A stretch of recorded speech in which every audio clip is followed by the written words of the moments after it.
Alrighty, this is the first weekend without the Irishman. Do I miss him? No. And why?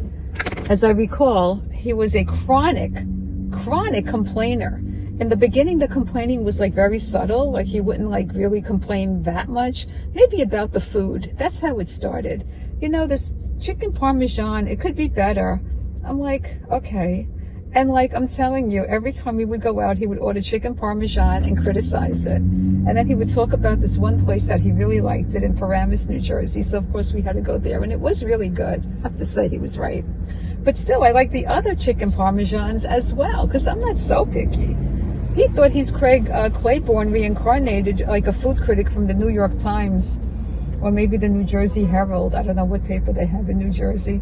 But anyway, such a critic. And then he would go into the mashed potatoes. They weren't fluffy enough. If we had filet mignon and this and that. And I was like, oh my God, this is so miserable. Like he was making dining out a miserable experience. Like, yeah, it could have been better. The shrimp, it was a little too spicy. It wasn't, like it could have been bigger. Oh my God, it was like miserable. He was even critiquing the sex, which I thought was absolutely awful for me because he couldn't sustain anything going on. Nothing was sustainable in the eggplant department. And like he's looking at me like it's my fault or something. I don't know. He was like, yeah, that was all right. I'm like, listen, 2 hours. I mean, I felt like a sex worker, like working on him to revive like a dead eggplant. I mean, what do you want from my life? It's like, really, you know, it's up, then it's down. I should get it up again. Oh my God. It was like, anyway, I should have been complaining. I'm just not a complainer. I'm a Sagittarius. We really just don't complain that much. But what a complainer. Oh my God. So he was a Taurus with Virgo rising. I think that's what really kills it. And also he had his moon in Leo. So of course, you know, he's a complaining narcissist. Oh my God. I just can't even. The complaining was driving me to drink. I mean, it was really something.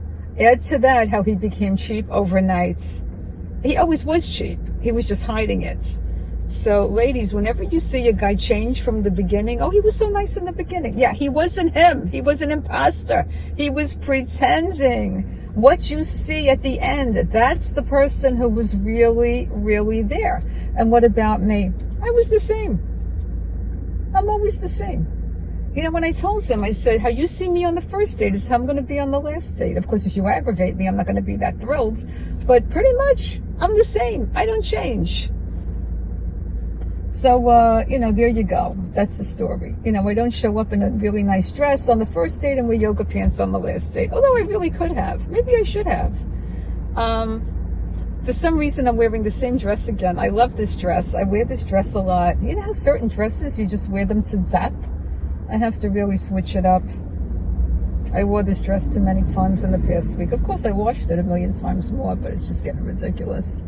So, oh, this guy's looking at me. I must not look too bad. I'm going to start talking with an Irish accent now. Don't you know? I'm not looking too bad, am I? At any rate, I'm off the dating apps forever. I will never go back on the dating apps. If I can't meet somebody in Home Depot, I'm done. It's just no. I'm absolutely not on any dating apps. And if I meet anyone who is, that's it. I'm like not interested.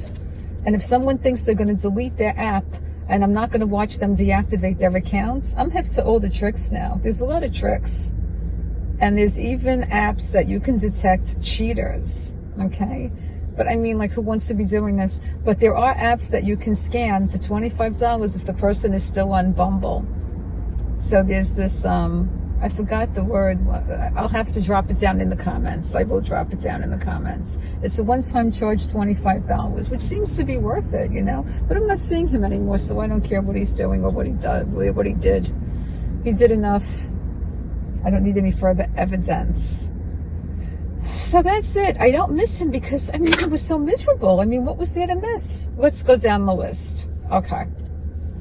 He became mucho cheapo, which was crazy because he went from, you're worth it, money's no object, to, you know what? Yeah, can I just bring over a pizza? I mean, he would just, which I said no, of course. But no. I mean, you're not my husband. I'm not going out with you for like over a year.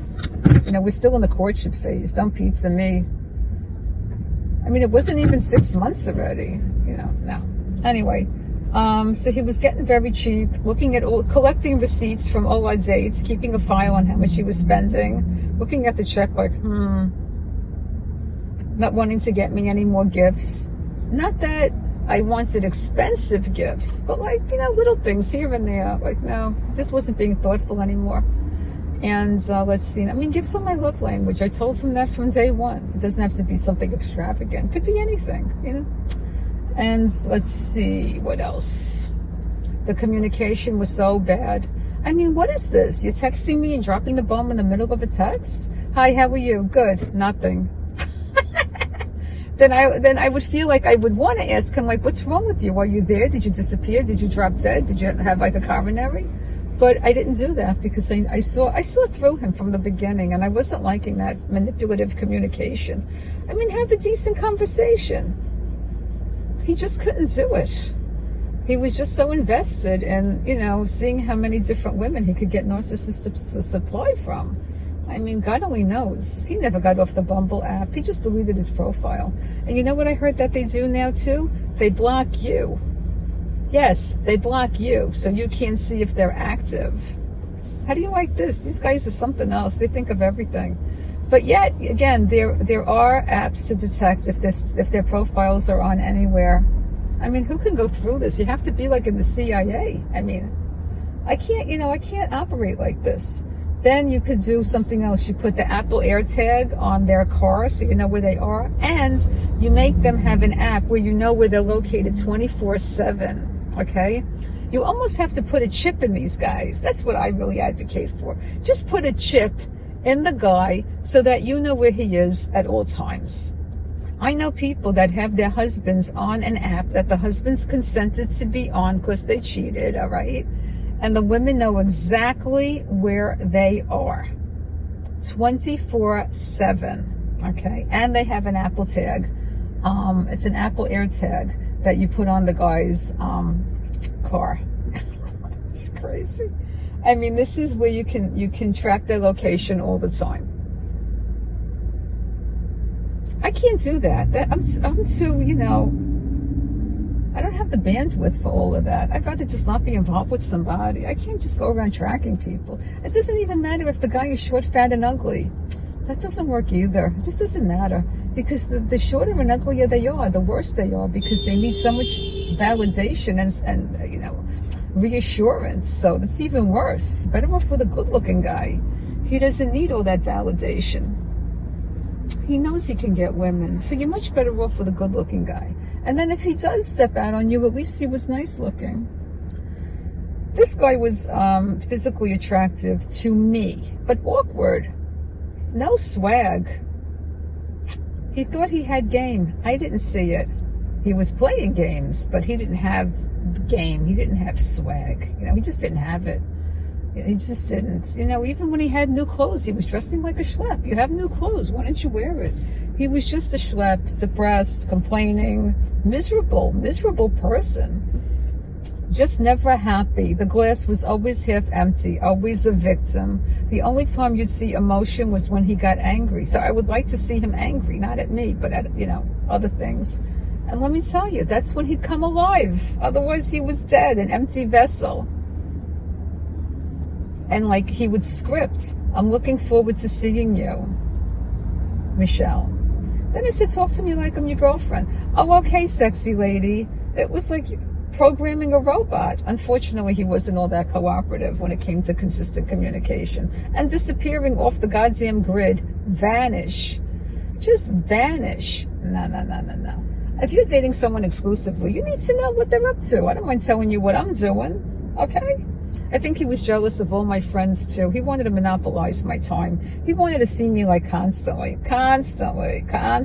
up my you-know-what. He just resented the fact that I had a very busy social life, which I do. because I have friends. He wanted to see me 24/7 and isolate me so I would become codependent on him. This way, when he would pull shticks, I would be like, oh my God, I can't leave him because I don't have anybody else. You don't think I was hip to all this? I saw it all. And then he wanted to live with me. I saw it all because he was a slob and his own apartment was like Sanford and Son. Although I never put my foot in there. I just saw his backyard. I'll have to post a photo, but I'll probably get into trouble. Should I? I'll say maybe. Alrighty, that's it. The wig is great. I love the wig. I still have to do the tea rose and cookies and cream. I know that'll be tomorrow maybe. I have to really get organized. But I am, I'm getting organized. I cleaned the house yesterday. I can't complain. I have to stop watching these videos on narcissism. It's becoming like ridiculous. I'm gonna get bagels now. So we'll see you guys soon in the next video. Stay away from those narcissists.